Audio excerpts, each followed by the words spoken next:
सहस्रज्योती उजळू गाऊ अगाध तव महिमा देवा अगाध तव महिमा. सहस्रज्योती उजळू गाऊ अगाध तव महिमा देवा अगाध तव महिमा.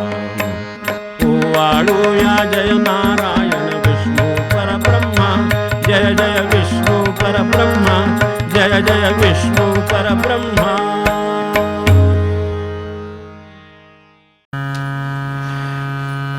यस्य स्मरणमात्रेण जन्मसंसारबन्धनात् विमुच्यते. नमस्तस्मै विष्णवे प्रभविष्णवे नमः समस्तभूतानां आदिभूताय भूते अनेकरूपरूपाय विष्णवे प्रभविष्णवे. व्यासानि प्रेरिते जे नामते पूज्याजे चित्तशुद्धिरथचन्तूजालपत्यातीलप्रत्ययी. ॐ नमो भगवते वासुदेवाय.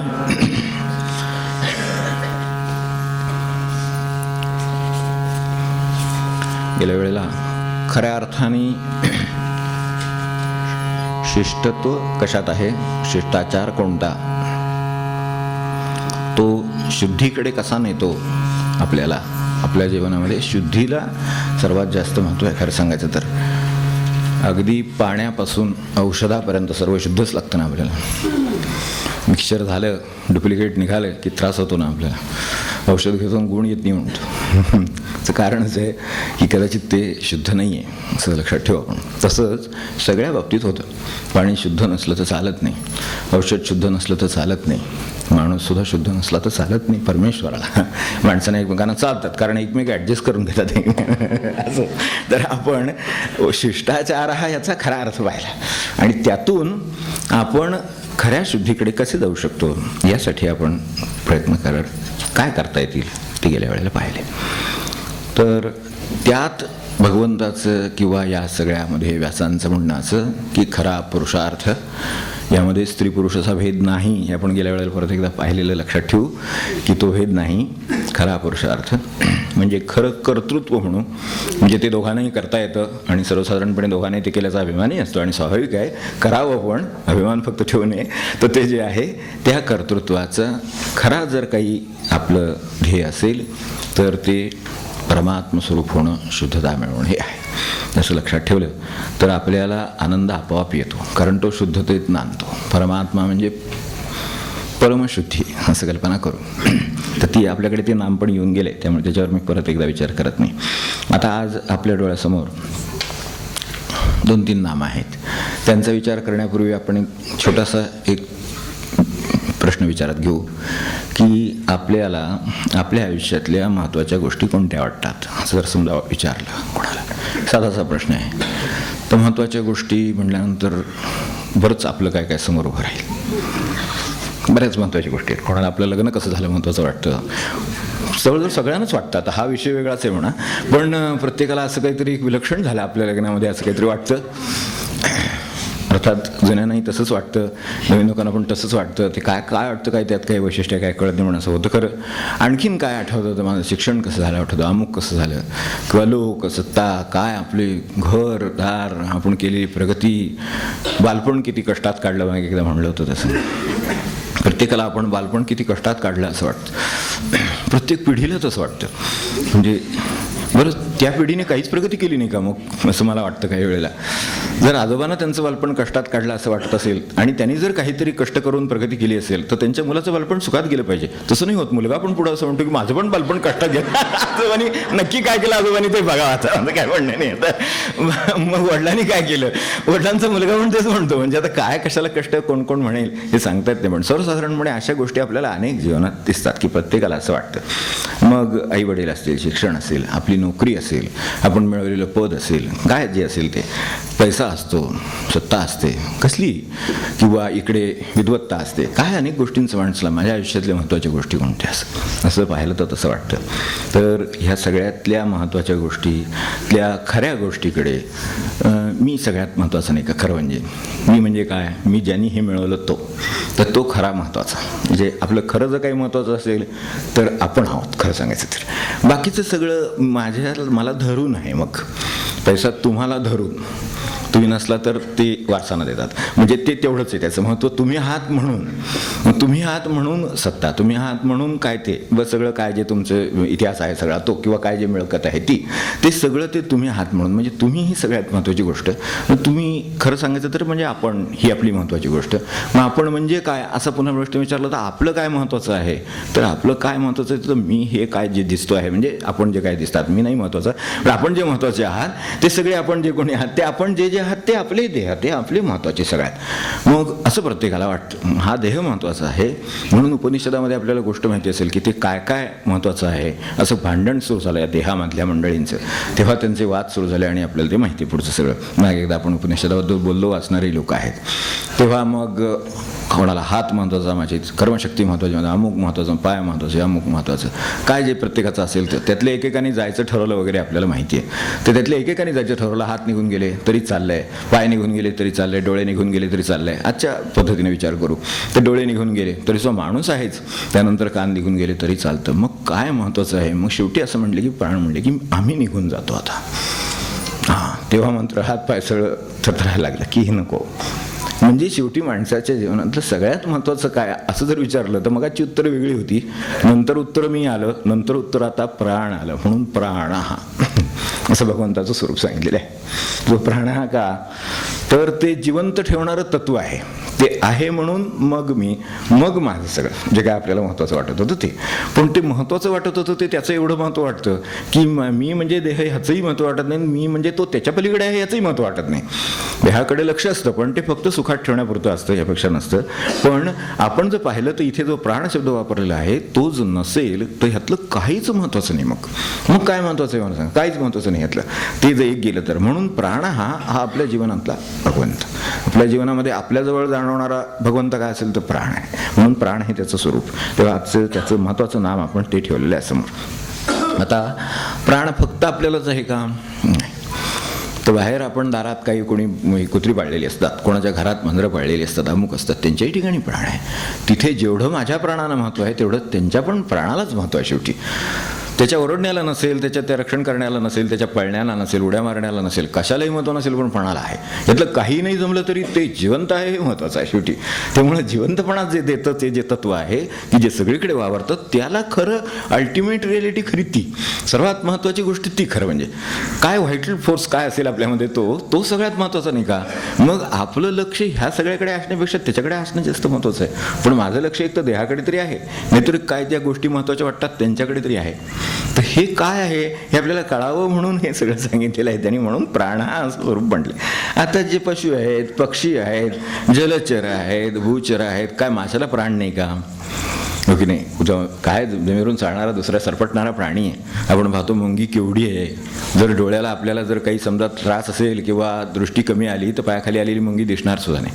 इतकं तिचं अस्तित्व अत्यंत नगण्य म्हणू आपण, किंवा दिसायला तरी नगण्य कसलंच अस्तित्व नगण्य नाही आहे, कारण ते अस्तित्व आहे म्हणून ते नगण्य नाही. तर त्यामुळे ते अस्तित्व आहे ना, मग तिला अस्तित्व आहे, ती पुढे पुढे येते. आता तिचं अस्तित्व तुम्ही नाही म्हणला, दिसलं जरी नाही ते चावल्यावर तरी अस्तित्व आहे नक्कीच कळतं. अस्तित्व आहे ते असं म्हणतात. अस्तित्वामध्ये त्या प्राण आहे त्या अर्थी त्याचं अस्तित्व आहे. तर एवढ्याच्या मुंगीला जर ते आहे ते कशाने आहे? ते सुद्धा पुन्हा प्राणानेच आहे. तिचं अस्तित्व जर तिच्या ठिकाणी प्राण नसेल तर चावण्याचा गुणधर्म सुद्धा तिच्याकडे नाही आहे. ती चावती उगाच नाही चावत, म्हणजे आपले काही चुकलेलंच असतं तर त्यामुळे चावते. प्राण्यांचं फार वैशिष्ट्य आहे. साप आहे, भवी आहे, मुंगी आहे. अगदी हायेस्ट म्हणजे ते सापबीप झाले किंवा अगदी सिंह झाले, फार मोठ्या मंडळी झाली, तर त्यांचं सुद्धा एक काहीतरी पद्धत आहे. भयाचा किंवा भीतीचा संपर्क आला तर त्यांच्याकडून त्यांना ती संरक्षक व्यवस्था ठेवलेली आहे. नाहीतर त्यांचा काही त्याचा वापर त्यांचा ते करीत नाही. त्यांचे ते फिरत असतात, त्यांची अन्न प्रमाणे ते खात असतात. तर असं सगळ्या पशुपक्ष्यांच्या ठिकाणी सुद्धा ते जे आहे ते खरं मूळ म्हणजे तिथे सुद्धा प्राणच महत्त्वाचं, माझंच नाही. संबंध भूचर जलचर काय जे आपल्याला म्हणायचं आहे तो प्राण आहे. आणि म्हणूनच प्राणाचं रक्षण करणं हे काम आहे आपलं. प्राण घेणंही काम नाही माणसाचं, कारण तो देऊ शकत नाही. प्राण हा भगवंताच्या हातात आहे. म्हणून त्याच्याशी नाही काय खेळ करायचं, प्राणाशी नाही. ज्या असेल ते बाकीचं काही असेल म्हणून ते आपल्याकडे काही गोष्टींच्या आहारावर किंवा याच्यावर जे नियंत्रणं ठेवलेली आहेत किंवा धर्माने जे घालून दिलं किंवा आपल्याला आपल्या आहारशास्त्राने जे घालून दिलं ते त्यासाठी घालून दिलं एवढं लक्षात आलं तरी या निमित्ताने प्राणाचंही महत्त्व लक्षात येईल. कारण ती सर्वात महत्त्वाची गोष्ट आहे. जी मला गेलेली चालत नाही ती मला दुसऱ्याची पण गेलेली नाही चालली पाहिजे. याला खरं सांगायचं तर आपला परमार्थ म्हणता येईल. कोणत्याही पद्धतीनं परमार्थाचं एक अंग म्हणता येईल. कारण मला साधं माझं हात आता मुंगी चावलेली चालत नाही आहे, यावर ना आपण ओळखावं काय ते पुढे. तर अशा तऱ्हेचं हे जे प्राणाचं स्वरूप आहे ते भगवंताचं स्वरूप आहे एवढं लक्षात ठेवलं तरी चालेल. प्राण हा आता हा जो आहे ती गोष्ट आपण बाकीच्या गोष्टी आहेत त्याचे निदान मेंटेनन्स तरी मी करतो. आपले जी कर्तृत्व आहेत त्याच्याबद्दल मला काय म्हणायचं नाही. आपण शिक्षण घेतलं, खूप कष्टाने घेतलं किंवा काय खूप अभ्यास करून घेतलं, रात्रंदिवस कष्ट केले वगैरे, ठीक आहे, मान्य आहे. आपले आपण त्याच्यासाठी मार्गदर्शक गाठले, काय जे जे काय प्रयत्न केले असतील ते त्यामध्ये तुमची काहीतरी अर्जित गोष्ट आहे. तुम्ही काहीतरी मिळवलेले हे आहे, काहीतरी मिळवले. आपण कष्ट करून एखाद्या अनेक वेळेला मनुष्य कष्ट करतो, त्याला वरचं पद मिळतं का काय, ती त्याची मान्यता मिळते, काय पगार मिळतो, काय असेल ती त्याचं, ते काय व्यापारात कष्ट केले ते उत्तम हे होतं, उत्कर्ष होतो. हे सगळ्यामध्ये काहीतरी मिळवण्याचा भाग आहे. पण प्राणामध्ये मिळवण्याचा भाग कुठे आहे? त्याला प्राणदाह दुसरी शक्तीच लागते, प्राण देणारी शक्ती लागते. आपल्यामध्ये जे सर्वात महत्त्वाचं आहे ते मी मिळवलेलं नाही, ही माणसाच्या जीवनातली सर्वात मोठी लक्षात घेण्यासारखी गोष्ट आहे खरं सांगितलं. पण ही जवळजवळ कोण लक्षातच घेत नाही. अखंड अभ्यासक्रमात हे कुठं नाही आहे. आपण एवढे अभ्यासक्रम वेगवेगळ्या प्रकारचे केलेली माणसं, कोणी शास्त्र आणि जे काय तुमची शाखा असेल ती, कुठे कुठे जिथे कुठे शिक्षण घेतलेलं आहे तिथे माझ्यामध्ये सर्वात महत्त्वाचं काय आहे आणि ते मी स्वतः मिळवलेलं नाही, ह्या एवढ्या गोष्टीचा जरी उलगडा झाला तरी खूप काम झालं. मी म्हणतो पुढचं काम त्याचं आपोआप जीवनाची दिशा बदलेल. यारे जी सर्वात महत्त्वाची गोष्ट आहे that has been bestowed upon me, मला ती दिलेली आहे, ती माझ्यावर कृपा करून मला मिळालेली आहे. म्हणजे ती देणारा कोणीतरी प्राणदाह असा कोणीतरी आहे, म्हणून दुसरं नाम आहे प्राणदाह. आता आपण अशी कल्पना करू, एखादा म्हणेल की बुवा निसर्गाने प्राण निर्माण होतो. ठीक आहे, निसर्गाने निर्माण होतो, निसर्ग सृष्टी स्वरूप एकच आहे समजा म्हणा, किंवा सृष्टीने निर्माण होतो असं म्हणा, फार तर त्यामुळे होतं. सृष्टी कशाने निर्माण होते? पुन्हा प्रश्न आला की सृष्टीत जिवंतपणा कोणी आणला? ह्या सृष्टीचं जीवन कशावर अवलंबून आहे? तिलाही प्राण लागणार आहे शेवटी. सृष्टीमध्ये आपल्या असंख्य ह्या ज्या वस्तू आहेत त्या सगळ्यामध्ये प्राण हा हे तत्व आहेच. तो व्हायटल फोर्स त्याच्यामध्ये आहेच आहे. झाड उभा आहे त्याच्यामध्ये प्राण आहे म्हणून आहे. तसं ही अखंड सगळी सृष्टी आहे तिच्यामध्ये काहीतरी आहे म्हणून ती आहे. तेव्हा ती नाही, ती आहे कशाने केली? मी नव्हतो आणि मी झालो किंवा आहे, हे जे आज आहे जिवंतपणाचं आहे तो सगळ्या त्या प्राणाचा आहे. तसा सृष्टीचा पुन्हा प्राणदाह कोण? म्हणून तो प्राणदाह जो आहे तो तिच्याही मागे असला पाहिजे, म्हणून तो भगवंत आहे. त्याला आपण विष्णू म्हटलं, म्हणून विष्णूच्या स्तुतीमध्ये हे सगळं आलं. आपण त्याला नाव काही दिलं तरी भगवंताला चालतं. शब्द सहा, त्यामुळे त्याला चालतं. आपण त्याला नाव दुसरं दिलं तरी काहीही म्हणलं तरी चालतं. तर ते जे म्हणलं ते पण एक नक्की की ते आपण नव्हे, एवढं नक्की ती मिळवता येत नाही ही गोष्ट नक्कीच. तर त्यामुळे जी गोष्ट सर्वात महत्त्वाची आहे, आपण सगळ्या गोष्टी स्वकष्टार्जित वगैरे ते आपल्याकडं कायद्यात तर फारच आहे त्याचं. स्वकष्टार्जितून वडलोपार्जित वगैरे भयंकर काय व्याप आहे त्याचा मोठा कायद्यामध्ये. हो भयंकर आहे असं म्हणतात बाबा.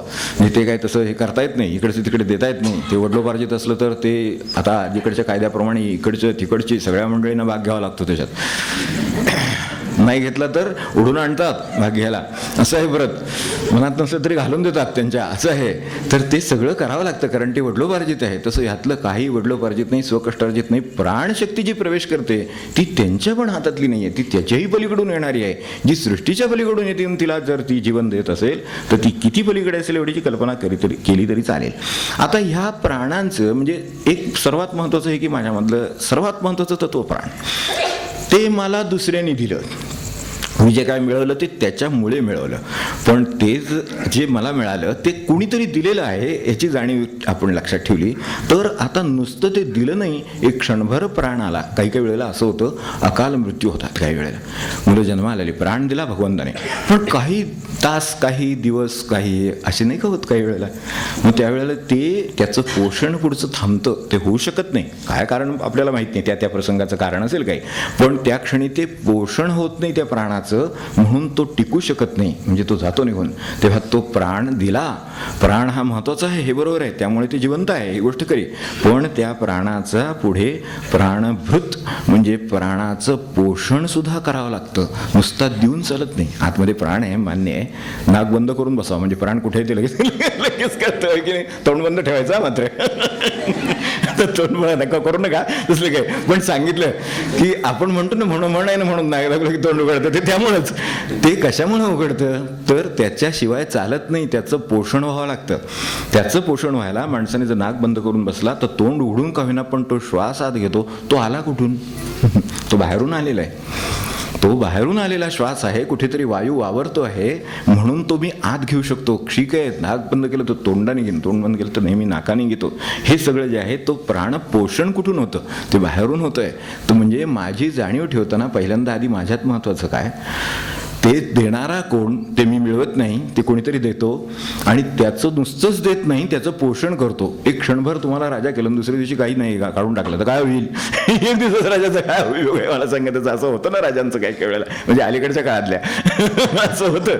एखाद दिवशी मिळतं, दुसऱ्या दिवशी निघून जातं, काहीतरी कारण होतं. तर असलं नाही आहे, पोषण आहे. आणि 1-2 दिवस नाही, हे मगाशी सांगितलं अशी घटना फार रेअर असते. पण सर्वसाधारणपणे ज्या घटना आहेत त्यामध्ये आपण 5-50 वर्षाचं कालावधी आहे. रोजचा प्रश्न आहे आणि रोजचा प्रश्न नाही एक दिवसभरात बा सकाळी तासभर प्राण वगैरे चालू आहेत आणि मग आता जाऊ दे 5-25 तासमध्ये गेले तसेच, असं नाही चालत. 5-25 तास कुठले सेकंद सुद्धा काही चालत नाहीत आपल्याला, अशी परिस्थिती आहे. म्हणजे 60-70-80 वर्ष म्हणजे माणसाला किती काळ प्राणशक्ती पुरवली जाते. ही देतो कोण? प्राणभृत. प्राणाचं पोषण कोण करतो? तेव्हा तो जो प्राणभृत आहे, तो प्राणाचं पोषण करणार आहे, तो भगवंत आहे. म्हणून त्याला तिसरं नाम ते आपण समोर ठेवलेलं आहे की प्राणभृत, प्राणाचं पोषण करतो.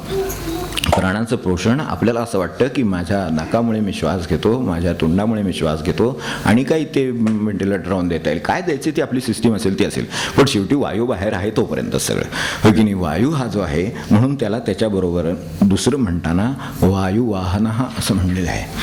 समजा वायू आहे, एखादी वस्तू आहे आपल्याकडे, अलीकडे ते काहीतरी हे मिळतं काय पेटंट वगैरे मिळतात किंवा विशिष्ट ठिकाणी त्याची निर्माण करण्याचे. म्हणजे आता आपल्या फार मोठ्या देवस्थानाला लाडवाचं पेटंट वगैरे मिळालेलं आहे भगवंताच्या एका. तर अवताराला एक पेटंट मिळालं की त्यांचा प्रसाद त्याचा आहे ना, मग तो त्याच ठिकाणी म्हणजे ते त्या ह्याचा आहे, टेरिटोरियल आहे ना, तर तसं काहीतरी मिळतं तर ते त्याच ठिकाणी निर्माण होतं आणि त्याच ठिकाणी आता ते झालं पाहिजे. त्याच्या व्यतिरिक्त जे असेल ते डुप्लिकेट समजायचं, असं मिळाला कायद्याने, हे हक्क मिळाला, मान्य आहे, चांगली गोष्ट आहे. तर ते आपण तेच खायचं असेल तर प्रसाद म्हणून, तर ते जे आहे ना ते आपल्याला तिथेच म्हणजे त्या टेरिटोरियल आहे, ते म्हणजे वेगवेगळ्या प्रकारचे असतात. तसं त्यातलं हे टेरिटरीचं आहे, त्या विशिष्ट प्रांतात विशिष्ट ठिकाणी बनलेलं विशिष्ट पद्धतीचं असंच आहे. तर तसं हे वेगवेगळ्या प्रकारचं मिळतं. मग आता हे जे काही मिळालं आहे, जसे कॉपीराइट्स असतात, पेटंट्स असतात, तशा पद्धतीचं हे झालं तर ते आहे. तसं वायूचं उद्या काय करायचं ठरवलं तर या गावापुरता वायू वगैरे यू कॅनॉट इमॅजिन. आपल्याला हे म्हणजे कल्पनेत नाही वाटणार. उद्या बाबा हे असं जर सांगलीला गेलो किंवा उद्या कराडला गेलो किंवा पुण्याला गेलो तर तिथं वायूचं हे नाही आहे, म्हणजे ते फक्त इथल्या पुरतं आहे. असं जर असेल तर काय होईल? इथे आपल्याला वायू नाही मिळायची अशी अवस्था होईल, इथे साताऱ्यामध्ये अशी अवस्था होईल, हो की नाही. आपण जिथे राहतो इथे तो आहे वायू वाहन हा असं म्हटलेले. नुसता वायू नाही, वायू तर भगवंत आहेच आहे, ते त्याच्या अनेक शक्तीपैकी एक शक्ती आहे, पण तिला वहन करण्याची शक्ती दिलेली आहे दुसरी. तो नुसता असून चालत नाही, वायू आहे पण स्थिर आहे. आपल्याकडे ते कमी दाबाचे पट्टे निर्माण होतात, म्हणजे काय होतं त्या ठिकाणी त्या क्षणी काहीतरी नाही असं निर्माण होतं, दुसरीकडून ओढलं जातं, ते खेचलं जातं, मग त्याच्याबरोबर आपला ते पाऊस पण खेचला जातो. असलं काहीतरी झालं अलीकडे, तेव्हा आपल्या लक्षात येतं की काही ठिकाणी असा कमी दाब जर निर्माण झाला तर दुसरीकडून तो येऊन भरून काढण्याची शक्ती आहे. म्हणजे हा जो वायू आहे त्याच्या साह्याने माझं पोषण होते, मान्य आहे, प्राणांचं पोषण होतं, पण हा वायू वाहतो आहे म्हणून त्याला वाहण्याची शक्ती जो देतो तो वायू वाहन आहे. म्हणजे भगवंत हा नुसताच ते वायू किंवा पोषण करतो असं नाही, ते ज्याच्या साह्याने करतो त्याला वहन शक्ती किंवा फिरण्याची शक्ती ठेवली आहे म्हणून हे मिळते. आता ह्या खरं म्हणजे आपल्यावरच्या अत्यंत बेसिक गोष्टीत, अत्यंत प्रिमिटिव्ह आणि अत्यंत प्रायमरी आपल्यावर मिळालेल्या सगळ्या कृपा आहेत या सगळ्या, तर त्याचा आपल्याला भान नको का असं मला म्हणायचं. ह्या सगळ्यामध्ये हे सगळं कशासाठी आहे यांचं सगळं हे काय विष्णू सहस्रनाम लिहिलं ते की अरे आपण महत्वाचं काय ते दिलंय ते आपण मिळवू शकत नाही, प्राण मिळवून दाखवा. तर जिवंत होता येत नाही, जिवंत झालेला असतो, जिवंत राहतो, हे जे भाषा आहे त्याच्यावरूनच ओळखावं की त्यातलं काही नाही आहे. मग ते सुद्धा कशाने आहे तर ते नुसतं ठेवलेलं नाही, त्याचं पुन्हा पोषण केलेलं आहे आणि ते हर घडी वर्षानुवर्ष 70, 80, 90, 100 वर्ष पोषण चालू आहे. म्हणजे त्याची किती काळजी किंवा किती कष्ट दुसरा काय ती शक्ती घेत असेल याची कल्पना आपण करू शकतो. हे दुसरं प्राणभूत आणि तो वायुवाहन आहे. तो वायू वाहनं म्हणजे त्याच्यातला मूळ वायू आणि त्याच्याबरोबर त्याचं वहन करण्याची शक्ती त्या ठिकाणी ठेवलेली जी आहे ती भगवंताची आहे. वायू एका ठिकाणी आपण काही वेळेला म्हणतो बघा, आपल्याला म्हणजे आपल्या ज्यांनी शेतात किंवा याच्यात काम केलेलं आहे त्यांना कल्पना असेल किंवा पाहिलं असेल तरी कल्पना असेल की धान्य वारवतात. पूर्वीच्या काळामध्ये सुपामध्ये धरून धान्य वारवलं, वारा सुटलं की धान्य वारलं. तर काही वेळेला वारा पडला तर धान्य वारवता येत नाही, ते नुसतंच खाली पडतं. वारा असला तर कोंडात उडून जातो आणि धान्य खाली पडतं. याचा आपला साधा अनुभव आहे. त्याला वारा सुटावा लागतो. वारा सुटणं म्हणजे काय, तो वायू वाहन तो जर नसला तिथे तर वारा पडेल, काही हालचाल नाही कुठे वायूची. असं जर वायू असतो तर हालचाल जर नाही आहे तर तुम्हाला साधा आपल्याला ते धान्य वारवता येत नाही, खाली नाही पडत. ते तिथले जसंच्या तसं सगळं भुसा वर होता तो सुपात तो खाली पडतो, यापेक्षा काही होत नाही. आता ते यंत्र निघाली, मूळ शेवटी तत्व वाऱ्याचंच राहणार आहे त्याच्यातलं. तर त्यामुळे ते जे आहे ती वहनशक्ती असलेली म्हणजे वायू वाहना असं म्हणलंय. आणि हे जे आपलं पोषण करतो हे सगळे जे प्राणशक्ती मूळ जी आली आपल्यात, तिचं काय आलं ते एवढंच एक काहीतरी स्वरूप आलं की ते आपल्याला अजून कळत पण नाही आहे. खरं सांगायचं तर we are not able to identify. आपल्याला ते नाही करता येते, म्हणजे ओळखता येत नाही की शक्ती ती कशी आहे आपल्यामध्ये, कशी वावरती आहे हे कळत नाही. फक्त श्वासोच्छ्वास कळतो. श्वासाची जाणना असे आपण म्हणतो ह्याच्यामध्ये बरं विचारगीतेमध्ये की देवाचं शोधितो जगती श्वासाची जाणना असे. ते त्याचं साक्षात मूर्तिमंत स्वरूप आहे ना परमेश्वराचं. आपल्याला जर कुठेच परमेश्वर दिसत नसेल तर आपल्या श्वासात तरी पहा असं म्हटले. विचारगीतेमध्ये हे म्हणायचंय की आपल्याला जर बाहेरचा दिसत नसेल, लोकांच्यातला दिसत नसेल, देवातल्या दगडातलं दिसत नसेल, कुठलाच दिसत नसेल तर निदान तुमच्या श्वासात तरी पहा, कारण तिथे नक्कीच आहे. मस्त तर तुम्ही पाहायला शिल्लक राहणार नाही, हो की नाही, एवढं तरी नक्की आहे ना. मग अशासाठी तो तिथे पहा असं म्हटलं. त्यामध्ये हे प्राण हा जो शक्ती आहे त्याच्यातलं वायू वाहन म्हटले. आता हे जी शक्ती आहे तिच्यातला एवढासा प्रत्यय फक्त आपल्याला आहे. आपल्याला स्वतःला श्वासोच्छ्वास करायला लागणारा प्राण जर तो वायू वाहन आहे तर तो वायू वाहनातला आपल्याला पुरणारी शक्ती किती आहे, एवढीशी आहे. तसा संबंध वायूचा विचार करा आपण. आपले काय होतं की distant vision make size clear असं म्हणतात ना फिजिक्समध्ये किंवा याच्यात आहे ना, तसं आहे. ती तेवढी दीर्घम पश्यत महारस्वम उपनिषदामध्ये म्हटलंय. असं छोटं छोटं पाहू ना, काय एकदम लांब लचक पहा मोठं, एवढी दृष्टीची झेप जाऊ शकते तेवढी तरी पाहावे ना. मग आपल्याला समजा वायूचं स्वरूप पाहायचं अशी कल्पना. वायूचं स्वरूप काय, लांबी रुंदी काय आहे. आपले प्रपंच आपल्याला खूप त्रासाचे होतात ना, याचं कारण आपण लांब बघायचं विसरलो. म्हणून खरं सांगायचं तर त्याच्या तुलनेने पाहिलं तर काहीच नाही त्याच्यामध्ये. ठीक आहे, उत्तम आहे, आपण जास्तीत जास्त काय करायचं ते कर्तृत्व करावं, पण फार सुखदुःख मानून घेऊ नये एवढं त्याचा अर्थ आहे, बाकी काही नाही. कारण त्या सगळ्या वायूच्या तत्वाच्या बाजूने विचार केला. आता आपण आपल्या मूळ मुद्द्याकडे वायूच्या तत्वाकडून विचार केला तर त्याचं सगळं केवढं स्वरूप आहे त्या प्राणशक्तीचं, ती सर्वत्र सगळीकडे भरून राहिलेली आहे. तिच्यातला एवढासा अंश माझ्यापर्यंत येतो, तो मी घेतो आणि त्याच्या सहाय्याने आज मी बोलतोय. सगळे माझ्या बाकीच्या सगळ्या शक्ती तिच्यावर प्राणशक्तीवर अवलंबून असलेल्या आहेत. ती वाचा असू दे, तुमचे मेंदू असू दे, ते सगळे हालचाली असू देत, सगळ्या शक्ती माझ्या त्या प्राणावर अवलंबून आहेत. म्हणून काहीही केलं तरी यातलं महत्त्वाचं जे काय आहे ते जाऊन चालत नाही. कुठल्याही प्रसंग काही गोष्ट असू दे, शब्दातला अर्थ जाऊन चालत नाही. बरोबर आहे. लग्नातली माळ जाऊन चालत नाही घातलेली, बरोबर आहे की नाही. काय असेल ते रजिस्टर असेल आजच्या काळामध्ये. बाकीच्या काही गोष्टी झाल्या नाही तरी चालतं वेळेला, पण तेवढं मात्र आता आजच्या काळात त्याला रजिस्टर म्हणू, जुन्या काळामध्ये त्याला माळ घालणं म्हणू. काय आपल्याला असेल ते त्यातलं महत्त्वाचं काय, शेवटी सगळ्यात शेवटी महत्त्वाचं काय म्हणून विचारतं प्रत्येक गोष्टीत असं आपल्याला काहीतरी सापडेल. तसं हे आपल्यातलं प्राणही महत्त्वाचं, तर तिच्याकडे लक्ष असावं. ते खरंच इथे आपल्या दृष्टीनं वायुवाहन हे भगवंताचं स्वरूप. हा जी सगळी मूळ प्राणशक्ती जी कुठली आहे तिच्यातला एवढासा अंश माझ्या वाट्याला येतो. ती सर्वात महत्त्वाची गोष्ट त्याच्यातली एवढीशी अंश.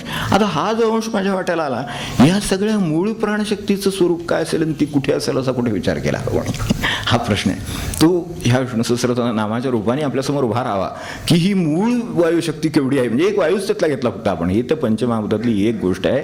त्यातलं वायूचं आपल्याला प्राण देण्याची शक्ती आहे त्याच्यामधली. त्याला तुम्ही आपण प्राणवायू म्हणा फार तर आपल्या भाषेमध्ये. तो जो देतो आहे त्याची मूळ जी प्राणांची जी काही स्वरूप असेल ते कुठे असेल तर त्याचं ज्या ठिकाणी आधारस्थान किंवा राहण्याचं जागा आहे, आपल्याकडे नाव दिले आहे. त्या सत्यसेवांचं ते हे आहे ना केंद्र आहे ना, त्याच्यामध्ये प्रशांती निलयम म्हणून तिथे हे आहे. जाऊन नसतील त्यांना कल्पना असेल तर ते निलयम म्हणजे तो राहण्याची जागा आहे. बोर्ड आपली राहण्याची जागा ती जी आहे ना त्याला प्राणनिलय असं म्हटलेलं आहे. म्हणजे तो नुसता प्राण नाही, प्राणदहा आहे. प्राण तर ठीकच आहे, पण प्राण दिला तर उपयोग आहे, होय की नाही.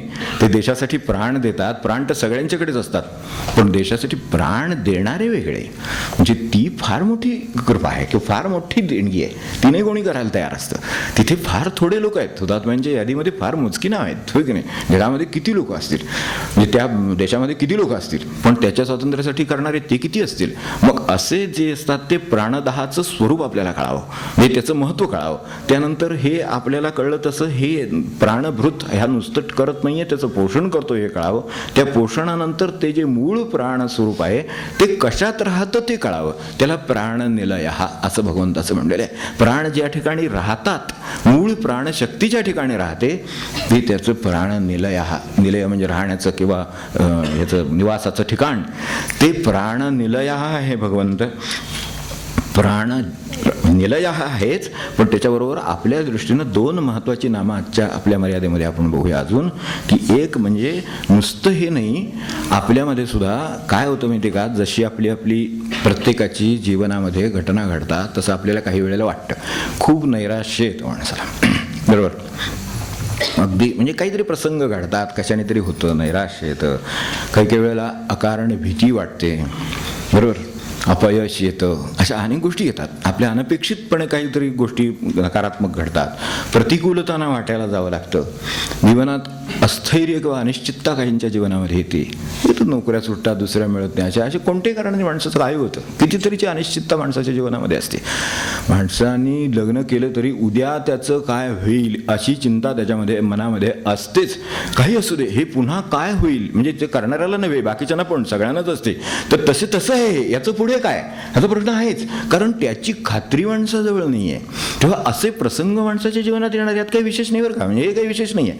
तशा तऱ्हेचं म्हणजे त्याला डार्कनेस म्हणू आपण, डार्कनेस किंवा dark night of the soul असं म्हणतात त्याला. तशी परिस्थिती माणसाच्या जीवनात प्रपंचात पण येते आणि इकडे परमार्थात पण येते. अशा वेळेला यात कोण त्याच्यामध्ये प्राण ओततो हा प्रश्न आहे. पोषण करतोच आहे, पण मंदपणा जर आला, आपल्याकडे नाडीचे ठोके मंद होतात आणि माता म्हणतात जरा काळजी करण्याचं काय, पण नंतर म्हणतात आले परत आता, म्हणजे जसं ते BP खाली आलं होतं पण आलं बाबा परत वर, असं म्हणण्याचा कोण आणतो वर, काय नाही आणू शकत. आपल्याला माहिती असेल आता मेडिकलवाल्यांचं सांगावं खरं म्हणजे, पण निदान ऐकणाऱ्यातलं तरी सांगावं.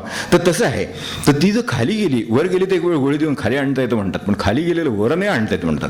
म्हणजे जर का समजा ते मंदावलं, समजा ठोके आहेत किंवा BP आहे, त्याचं कमी झालं ना तर काही करता येत नाही, वाट बघत राहावं लागतं. मग त्यावेळेला कोण पोषण, ते कोण होतं त्याच्यात घेऊन, प्राण जीवन, ते प्राण देऊन जीवनशक्ती कोण होतं असा प्रश्न आहे. अशा वेळेला ते वर कोण आणतं, BP वर कोण आणतं, आपल्या भाषेमधलं साधं जे आपला रक्तदाब आहे तो परत पूर्वस्थितीला आणण्याचं काम कोण करतं. त्यावेळेला आपल्याला प्राणजीवन म्हणजे काय हे कळेल, की जीवन चालू आहे पण त्यातच प्राणशक्ती आटली कशाच्याही कारणाने, तर त्यावेळेला मनुष्याला खचल्यासारखं होतं, म्हणतो मनुष्य खचल्यासारखं होतं. आपल्या व्यवहारामध्ये प्रपंचात तर अनुभव नक्कीच असेल, प्रपंचातले अनुभव असतील, कुठल्याही कारणाने असेल, एखादा आजार झाला तरी माणसाला खचल्यासारखं होतं, एखाद्याने खचल्या प्रसंगाने खचल्यासारखं होतं, काही असेल. त्या खचलेल्या क्षणी त्याच्यात प्राण ओतण्याचं कोण काम करतो, तो प्राणजीवन आहे. तो नुसतं पोषण तर नेहमी करतोच, पण ज्या क्षणी असं खाली येतं आणि ज्या वेळेला असं वाटतं की निराशा येते, काहीतरी अपयश येतं, काहीतरी अशी तळमळ निर्माण होते, अस्थिरता निर्माण होते, मग अशी म्हटलं तसा अंधार निर्माण होतो, काही वेळेला डेड एंड, असं वाटतं की पुढे काही आता प्रगतीचं काही नाहीच, पुढे आता संपलंच, म्हणजे आपल्यासमोर काहीच नाही असं वाटतं. अशा काही प्रसंग एकदम येऊन तिथे पुन्हा भगवंतच प्राण होतो. तो म्हणतो अरे काय काळजी कर, काय मी आहे, असा जो भगवंत आहे. मग ते मानत असतील आपलं काय असेल ते असेल, आहे मी आहे काळजी करू नको, या क्षणी मी आहे काळजी करू नको, हे जे आहे ना किंवा स्वामींच्या मध्ये लिहिलेलं असतं ना, ते भिवू नकोस मी आहे. आता त्याचं तुमचा लक्ष गेलं मागे की भिवू नकोस मी तुझ्या पाठीशी आहे, हे एकदा लक्ष गेलं की आला लगेच, त्याला परत ते आला प्राण, वर आलं, BP ते वर आलं, खाली गेलं होतं ना ते वर आलं. हे जे काही त्याचं महत्व आहे किंवा तत्व आहे, करण्याची शक्ती आहे, तिला प्राणजीवन म्हटलेलं आहे. त्या अंधारामध्ये तो प्रकाश निर्माण करू शकतो. तो जो अंधार पडायला लागला, एकदम जे कमी वाटला प्राण आपल्याला, त्या ठिकाणी प्रकाश देण्याचं सामर्थ्य त्याच्यामध्ये आहे. अनेक वेळेला हे प्रसंग माणसाच्या जीवनात फसवणुकीने येतात, बुडवण्याने येतात, अपयशाने येतात, कशाने येतात. साधनेमध्ये सुद्धा असं येतं अनेक वेळेला, की अरे साधना होत नाही, आपलं खचल्यासारखं वाटतं, आपली साधना मनासारखं होत नाही, त्याला खूप असं वाटतं खाली गेले, काय आहे इतकी वर्ष झाली असं तसं झालं, परवाच एक जण भेटले तेव्हा इतकी वर्ष झाली असं होते, हे होत नाही. तर हे होत नाही. बरोबर आहे, अशा वेळेला सुद्धा काहीतरी होतं. पण तिथे सुद्धा जर आपले हे प्राण म्हणजे साधनेच्या दृष्टीनं, मी प्रपंचात आता सोडून देतो, प्रपंचाचा अनुभव सगळ्या नाही, पण साधनेमध्ये जर असं काही व्हायला लागलं तर त्याच ठिकाणी सुद्धा प्राणजीवन तोच कार्य करतो. जो प्राण ओततो ना तो कार्य करतो. त्या क्षणी परत एकदा आपण आपल्याकडे ज्यांनी बागा लावल्या, ज्यांना झाडांचं माहिती आहे त्यांना माहिती असेल, रोपं अशी मरगळल्यासारखी होतात, बाहेर ऊन कडक पडतं, मरगळलेली असतात. आपण जाऊन पायाशी त्या पाणी ओततो, त्याच्या मुळाशी, झाडाच्या पायाशी पाणी ओततो आपण, असं लक्षात ठेवू आपण. नुसतं नाही, तसं नाही होतायचं. तर झाडाच्या पायाशी पाणी घालतो, तर तसं ते त्याच्या मुळाशी पाणी घालतो आपण. झाड आहे म्हणून मूळ शब्द वापरतो, पण खरं पायाशीच. तर ते त्याच्या पायाशी पाणी घातलं तर लगेच तुम्ही एक तासाभरात पहा की सगळी पानं तरार वर मस्त. हे जे काय आहे ना, हे आपल्या जीवनामध्ये करण्याचं भगवंताचं सामर्थ्य आहे. तर ते त्याच्या ह्या प्राणजीवन हा त्याला जिवंत करण्याचं, परत प्राणशक्ती कमी पडलेली देऊन जिवंत करण्याचं, पोषण करणं वेगळं आणि अशा तऱ्हेनं जिवंत करणं वेगळं, म्हणून दोन शब्द वापरले वेगवेगळे. तर ते संजीवन देणं, तो उत्साह देणं आणि परत ते सगळं त्याला संजीवित करणं किंवा उत्साहित करणं किंवा स्थैर्य किंवा आत्मविश्वास त्याला मिळवून देणं, हे भगवंताचं काम आहे. तो करीत असतो, हे त्याचं स्वरूप आहे, म्हणून तो प्राणजीवन आहे. आता ही जी शक्ती आपण आपल्यातलं सर्वातलं महत्त्वाचं काय, इथपासून आपल्यात अशा प्रसंगी मदत करणारी शक्ती म्हणून जिचा विचार केला, तिचं मी काय स्वरूपात उल्लेख करू, काय स्वरूपात गुणगान करू, म्हणून त्याला प्रणवः असं म्हटलेलं आहे. आता त्या प्रणवाचं महत्त्व आपल्याला लक्षात येते का, पाहावं कृपा करून, की तो जो ओंकार म्हटलेला आहे त्याचा आपण काही स्वरूप म्हणा, तस्मात ओम इत्युदाहृत्य आपण म्हणता ना गीतेमध्ये आहे, कसंही घ्या, ओम इत्येकाक्षरं ब्रह्म कसंही म्हणा, कुठल्याही बाजूने म्हणायला जा, त्यामध्ये त्याचं स्वरूप सगळीकडे हे सगळं म्हटलेलं आहे. प्रणव सर्व वेदेश, तो जो आहे ना तो. महाराज म्हणायचे ना, ते वेदाचं बंड माजलं तुम्ही, नामाचं फार वाढवलं, हे वेदाचं सगळं बुडवले तुम्ही, आमची ही विद्या आली, अमकं झालं तुमकं झालं. महाराज म्हणले वेदाच्या आरंभी काय असतं ते जे तेच, त्याबद्दलच मी बोलतोय, बाकीचं काही मी बोलत नाही. त्याला नाम म्हणलं, तो ओम जो ते माझं नाम, बस असं म्हटली. म्हणजे तेच मग आता ते जे वेदाच्या आरंभीच आहे, हरिही ओम, वेदाला सुरुवात करायची तर हरिही ओम म्हणल्याशिवाय वेदाची नाही सुरुवात होणार, म्हणजे ओंकाराची सुरुवातच होत नाही. असं जे तत्व आहे ते तत्वाने त्याचं आपण फक्त आवाहन स्मरण काळजी करू शकतो. म्हणून या सगळ्याच याची जर जाणीव आपल्याला झालेली असेल, बाकीच्या गोष्टी याच्या पुढे पाहिल्या तर खूप छोट्या आहेत असं लक्षात येईल आपल्या. ज्या मूळ गोष्टी आहेत, जी माझ्यातली सर्वात महत्त्वाची गोष्ट, त्यात पुन्हा ती कशामुळे आहे ते, त्यामुळे तिचं पोषण करतो ते कोण, असं क्रमाने जर आपण पाहिलं तर पुन्हा त्याच्यासाठी तो वायुवाहन होतो. त्यानंतर पुन्हा आपल्यात जर त्यातूनही जीवनशक्ती कमी कमी झाली, कधी खाली गेली, तर पुन्हा त्यात प्राण भरून पुन्हा ते एकदा वर सगळं आणण्याचं सामर्थ्य ज्याच्यामध्ये आहे, त्याचं मी काय करू, तर त्याचं फक्त ओंकार करावास, प्रणवः, म्हणून त्याचं स्वरूप प्रणवः असं सांगितलं आहे. तर प्रणव हे प्राणशक्तीचं किंवा ती जी काही मूळ संबंध काय असेल स्वरूप, त्याचं ते स्मरण करण्याचा आपल्याकडे असलेला एक सोपा छोटासा मार्ग आहे. म्हणून ओंकार किंवा प्रणव किंवा नाम ही आपल्या दृष्टीनं सर्वात श्रेष्ठ वस्तू यासाठी आहे की माझ्यातली सर्वात श्रेष्ठ वस्तू, ती देणारी जी सर्वात श्रेष्ठ वस्तू, तिचं माझ्याकडून होण्यासारखं एवढंच आहे. हे ती मी प्राणशक्ती निर्माण करीत नाही, घेत नाही, देत नाही, माझ्या हातात यातलं काही नाही. मग मी काय करणार, मी त्याची आठवण ठेवणार आहे, पेक्षा काय करणार, दुसरं स्मरण ठेवणार, हो की नाही. म्हणून नाम, नाम नाम नाम असं जे काय म्हणतात ते एवढ्यासाठी म्हणतात महाराज म्हणतात किंवा कोणती संत मंडळी म्हणतात. तर त्यामुळं त्याचं संबोधन, त्याचं वर्णन सुद्धा करणं शक्य नाही. प्राण याची व्याख्या नाही करणं शक्य झालेलं आजपर्यंत, व्याख्या नाही करतात, कारण शब्दात आणता येत नाही. काहीतरी होतं आणि काहीतरी जातं एवढंच कळतं, म्हणजे काय होतं नक्की, असं जर आपल्याला डिफाईन करायचं तर काय डिफाईन करणार, काय नाही करता येत. पण ते आहे आणि आहे याचा केवढा आनंद आहे, कारण ते आहे म्हणून सगळा आनंद आहे, हो की. बाकी सगळे आनंद त्याच्यानंतर. तेव्हा ते जे सगळे आनंद आहेत ते जो देतो त्याचं संबोधन किंवा त्याचं काय नामकरण, निर्देश, उल्लेख, उच्चार, आपल्याला काय जे म्हणायचं असेल तो ज्यामुळे होतो किंवा ज्याच्यामुळे त्याला हाक जाते आपली, ते म्हणजे नाम.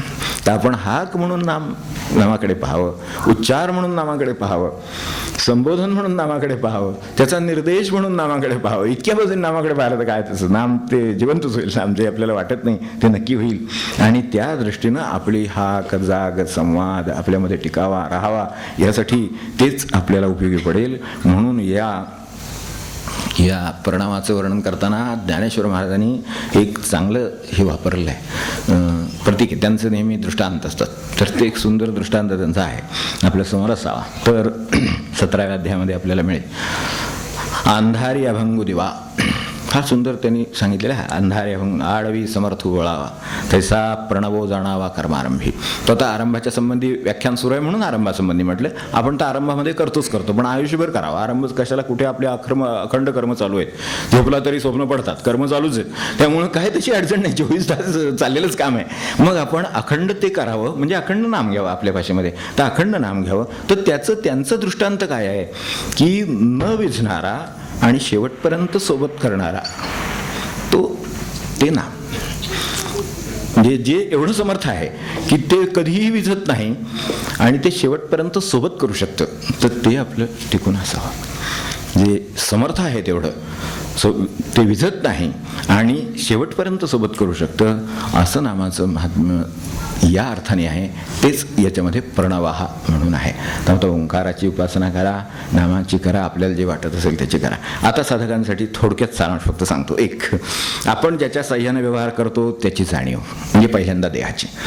म्हणजे सुखात ठेवण्यासाठी नाही, ती कोणालाही होते आपोआप. दुःख टाळण्यासाठी नाही, ते आपोआप होते. पण मूळ देह आहे म्हणून हे सगळं आहे, म्हणजे हे लक्षात ठेवू. तर त्याच्यासाठी देहाची जाणीव. मग आपला तो सर्वसाधारण शोध तिथे संपतो, देहाच्या तिथेच शोध संपतो. मग त्याचं सुख समृद्धी काय, त्याचं सुखात ठेवणं अमकं तुमकं वगैरे सगळं एवढंच संपतं. ते नको, त्याच्या पुढे जाऊ. अजून तो नुसता हसत नाही, तो जिवंत असावा लागतो. तो ज्याच्या साह्यानं काम करतो त्याची जाणीव हे साधकाचं कामच आहे. तर त्यामुळे त्याची जाणीव ठेवणं म्हणजे प्राणांची जाणीव ठेवणं, अवेअरनेस, जाणीव असणं, एवढं जरी काम झालं तर आणखीन थोडंसं होईल. मग त्याच्या पुढच्या अवस्थेला साधकाला काय करता येईल, याचं पोषण कोण करतो, रक्षण कोण करतो, आणि ते जे कोणी तत्व असेल त्याची जाणीव ठेवणं. त्या जाणीव ठेवण्याचं साधन म्हणजे नाम. ते ठेवलं की बाकी सगळं आपोआप येतं त्याच्याबरोबर. तेव्हा ह्याच्या मागून जसं गाईच्या वासरू नेलं तर मागून गाय आपोआप येते, तसं आपलं आहे ना, तसं नाम घ्यावं. भगवंत मागून आपोआप येतो, कारण त्याचं त्याला प्रेम आहे, त्यामुळे तो येणार. तर असं त्याला आणण्याचं ते सामर्थ्य आहे, दुसरं काही नाही. तर ते असावं. त्याची जाणीव किंवा सारखी आपल्याला ती टिकावी, ही कधीतरी होते, ती टिकत नाही. मग टिकत नाही म्हणून काय करावं, ते स्मरण वारंवार करावं. एवढं टिकवण्यासाठी सोपा मार्ग आहे आपल्याला. ज्याचं स्मरण आपल्याला वारंवार असतं. आपल्याला एखादं काम असलं करायचं, तर आपण काय करतो, आजच्या भाषेमध्ये रिमाइंडर लावतो.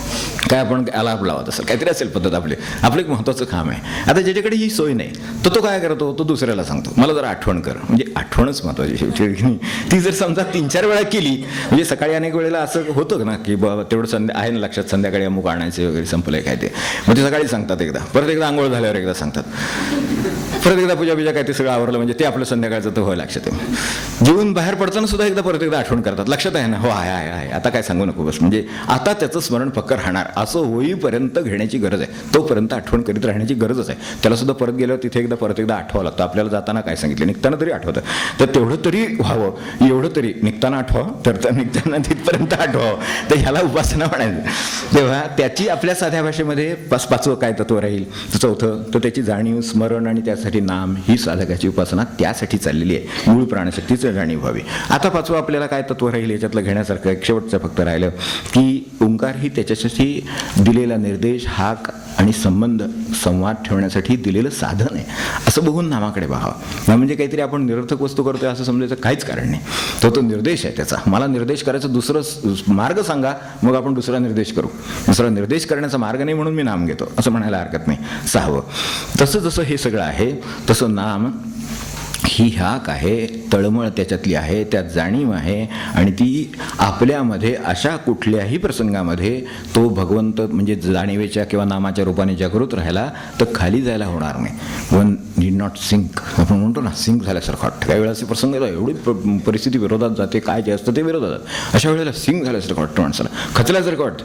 खचून याचं कारण नाही, प्राणशक्ती आपल्यामध्ये आहे, म्हणजे भगवंत आपल्यामध्ये विद्यमानच आहे. फक्त जागा राहू द्या आणि तसाच जागा पुढे पण राहू द्या, कायम ती शक्ती कायम जिवंत राहू दे, तिचं स्मरण राहू दे. ते राहिलं तर आपोआप त्याच्यातून बाहेर येता येतं. मंधार, अस्थिरता, अनिश्चितता, निराशा ह्या गोष्टीतून बाहेर येण्याचं सामर्थ्य त्याच्यामध्ये आहे. एवढी खात्री बाळगून आपण जर साधनेमध्ये राहिलो तर ह्या नामाचा आपल्याला उपयोग झाला असं म्हणता येईल. आणि त्यासाठी सावधानपणे काम करण्याची गरज आहे.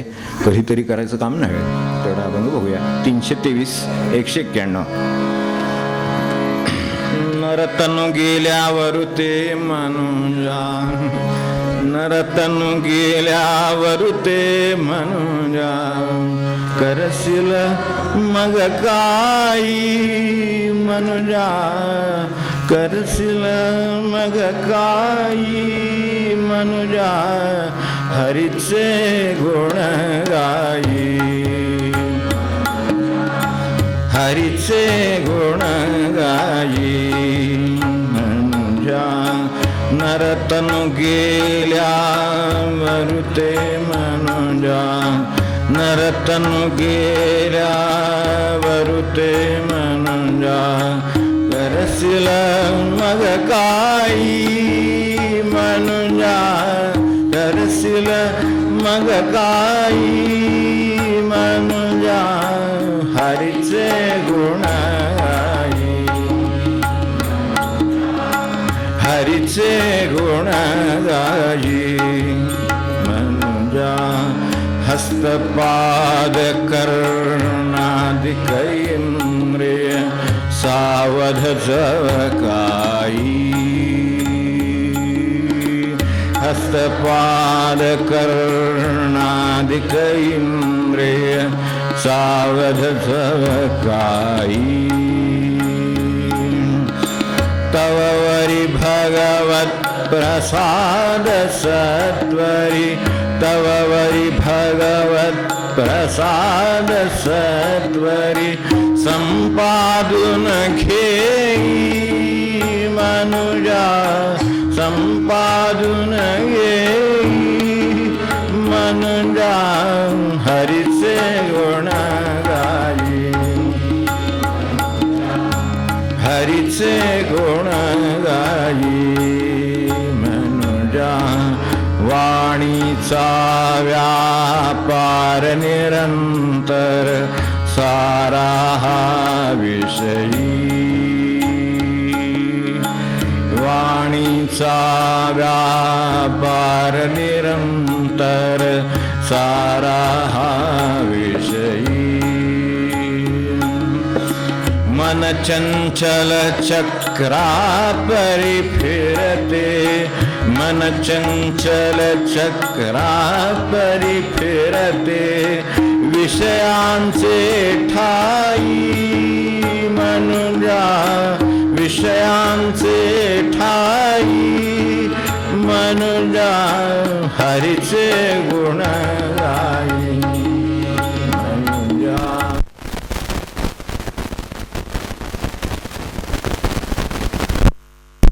श्री हरि प्राप्ती साठी शरण संता ते जाई.